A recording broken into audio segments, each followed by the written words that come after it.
एक बार की बात है, एक बहुत ही बड़ी आर्ट गैलरी ने एक पेंटिंग की कंपटीशन अनाउंस किया, जिसमें बताया गया कि जिसकी पेंटिंग सबसे ज्यादा अच्छी होगी उसे 50 लाख इनाम दिया जाएगा।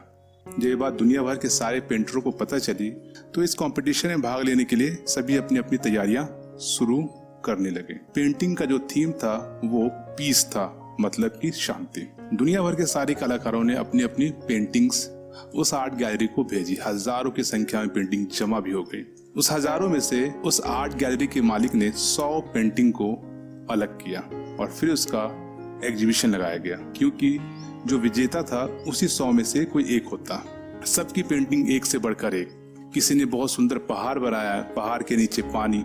किसी ने चांदनी रात बनाई, शांत, बहुत ही सुंदर। किसी ने बर्फ के पहाड़ बनाए, सफेद, दूर दूर तक कोई नहीं, शांति ही शांत, एक से एक पेंटिंग। सबके मन में ये जिज्ञासा थी कि आखिर ये इनाम किसको मिलेगा। कंपटीशन बहुत टफ था, पर फाइनली एक पेंटिंग को सेलेक्ट कर लिया गया। उसको पर्दे में अच्छे से कवर करके सामने स्टेज पे रखा गया। सारे लोग बड़े उत्साहित, सब लोग बड़ी जिज्ञासा से सोच रहे थे किसको मिलेगा इनाम, क्योंकि लोगों के मन में ये इच्छा थी कि आखिर वो कौन सी पेंटिंग होगी या कैसी रही होगी जिसको 50 लाख का इनाम मिल सकता है। मीडिया, टीवी, उसके साथ साथ सारे कॉम्पिटिटर सब कोई जमा हो गए और फाइनली वो टाइम आया जब उस पेंटिंग को सबों के सामने ओपन कर दिया गया।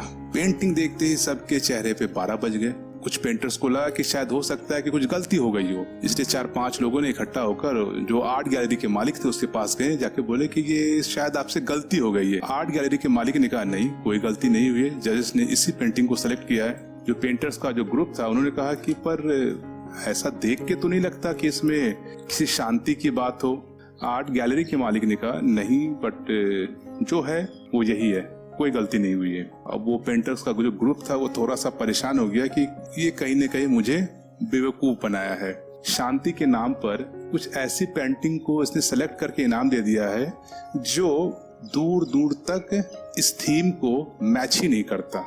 धीरे धीरे कानाफूसी होने लगी, लोग आपस में बातचीत करने लगे। मीडिया के कैमरे और पत्रकारों का समूह एक दूसरे को देखने लगा कि सचमुच में पेंटिंग में तो दूर दूर तक कोई शांति जैसा चीज ही नहीं था। फाइनली रहा नहीं गया तो जितने भी साथी कलाकार थे, साथी कॉम्पिटिटर थे, उन्होंने विद्रोह कर दिया कि आपने हम लोगों को धोखा दिया है, क्योंकि आपको पहले से ये इनाम इस व्यक्ति को देना था, इसलिए आपने इसकी पेंटिंग को सेलेक्ट कर लिया और हम लोग को बेवकूफ बना दिया। जब माहौल गर्म हो गया तो आर्ट गैलरी के मालिक आए, चेहरे पे हल्की सी स्माइल थी।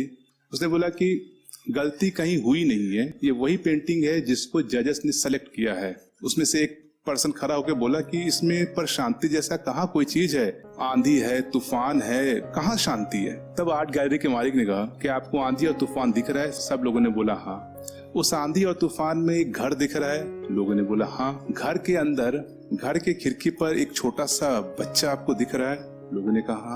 उसके चेहरे को देखिए, बाहर इतनी अशांति है, इतना तूफान है, इतना आंधी है, फिर भी उसके चेहरे पर डर का कोई भाव नहीं है, चिंता का कोई भाव नहीं है। वो बड़े प्यार से, बड़े शांत मन से उस आंधी और तूफान को देख रहा है। और ऐसा बोलना था, वहां पे बैठे जितने कलाकार थे सबका मुंह बंद हो गया, क्योंकि तो शांति का मतलब ये नहीं है कि आप किसी शांत जगह पे बैठ गए, आप किसी गुमनामी में चले गए, क्योंकि वहां भी जाकर भी अगर आपका मन बेचैन है फिर शांति कहाँ है। शांति बाहर की चीजों से नहीं होती, बल्कि जब तक आपके मन के अंदर शांति नहीं होगी उस शांति का कोई फायदा नहीं। भगवान बुद्ध शांति के तलाश में, भगवान की तलाश में जंगल गए और जब उन्हें समझ में आ गया फिर वापस जंगल से अपने घर पर आ गए, क्योंकि उनको पता था कि शांति वीरान खाली पहाड़ों पे नहीं, बल्कि जब तक वो शांति आपके अंदर और हमारे अंदर मन में ना हो उसका कोई फायदा नहीं है। तो आप किसी भी परिस्थिति में रहे, कैसे भी रहे, अगर आपका मन शांत है